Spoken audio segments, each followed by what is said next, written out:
Aku duduk di tepi jurang. Tak ada siapa-siapa, hanya aku, secangkir kopi, dan kesunyian yang menatap dari kejauhan. Kopi itu kupeluk dengan dua tangan. Hangatnya menyusup ke jari-jari yang sudah terlalu lama menggigil dalam perasaan yang tak pernah bisa dijelaskan. Aromanya naik pelan, seperti kenangan, yang tak pernah kita undang, tapi selalu datang di waktu yang paling sunyi. Aku tak sedang menikmati kopi. Aku sedang berusaha menenangkan sesuatu yang berkecamuk di dalam dada. Seteguk demi seteguk, seperti sedang berbicara tanpa kata. Kepada siapa? Entahlah, mungkin kepada diri sendiri yang tak pernah benar-benar dimengerti. Rasanya pahit, tapi aku biarkan, karena di dalam hidup tak semua yang pahit perlu ditolak. Kadang pahit itulah yang mengingatkan bahwa kita masih hidup, bahwa kita masih mampu merasakan sesuatu meski tidak bahagia. Di hadapanku, hamparan sawah menguning. Mereka menari pelan diterpa angin sore yang malas datang. Seperti ingin bicara tapi tak tahu harus mulai dari mana. Seperti aku. Kopi ini bukan sekadar minuman. Ia adalah saksi dari ribuan pertanyaan yang tak pernah terjawab. Saksi dari malam-malam panjang yang dijalani sendiri, dengan mata terbuka dan pikiran yang berlari entah kemana.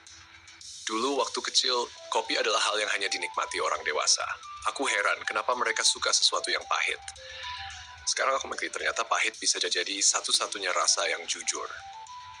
Karena di hidup ini, yang manis seringkali menyimpan racun, sedangkan yang pahit justru menenangkan.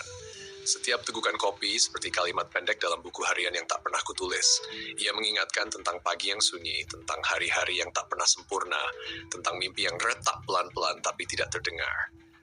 Kopi ini bukan pelarian, ia adalah penenang.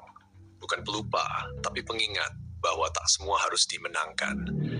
Bahwa ada kalanya kita cukup berjalan pelan asal tidak menyerah. Jurang di bawah sana terjal dalam, menakutkan. Tapi justru dari tepinya aku bisa melihat keindahan yang tak terlihat dari jalan yang ramai. Sawah-sawah itu seperti lukisan yang dilukis oleh tangan yang sabar. Padi-padi menunduk seperti sedang memberi hormat pada siapapun yang mau melihat dengan hati.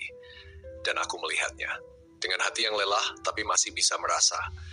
Kadang aku berpikir, apa yang sebenarnya ku cari dalam hidup ini?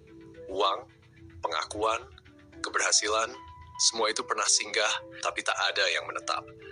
Yang tersisa hanya rasa hampa dan kopi yang terus kupilih sebagai teman duduk. Aku tidak menyesal, karena dari kopi aku belajar satu hal bahwa tak semua yang pahit itu buruk. Ada pahit yang menyembuhkan, ada pahit yang membuat kita kuat, bukan karena ingin, tapi karena harus. Aku pernah jatuh, bukan ke dalam jurang, tapi ke dalam hari-hari yang tak kuinginkan. Aku pernah berdiri di keramaian, tapi merasa seperti bayangan yang lewat tanpa disapa. Dan di saat seperti itu, aku kembali ke tempat seperti ini. Tepi jurang yang sepi, secangkir kopi yang jujur, dan diri sendiri yang tidak perlu menjelaskan siapa-siapa. Kadang aku berbicara pada kopiku, bukan karena gila, tapi karena ia tidak memotong, tidak menyela. Ia hanya diam, seperti mengerti, bahwa ada rasa yang tak bisa dibagi, bahwa ada luka yang tak bisa diberi nama. Cangkir ini mulai kosong. Tapi entah kenapa aku merasa sedikit lebih penuh. Bukan karena masalahnya hilang, tapi karena aku tidak merasa sendirian. Karena dalam sunyi dan pahit, aku menemukan sesuatu yang sudah lama hilang, diriku sendiri. Dan mungkin itu cukup untuk hari ini. Tak perlu tawa, tak perlu tepuk tangan. Hanya secangkir kopi di tepi jurang dan aku yang masih bertahan.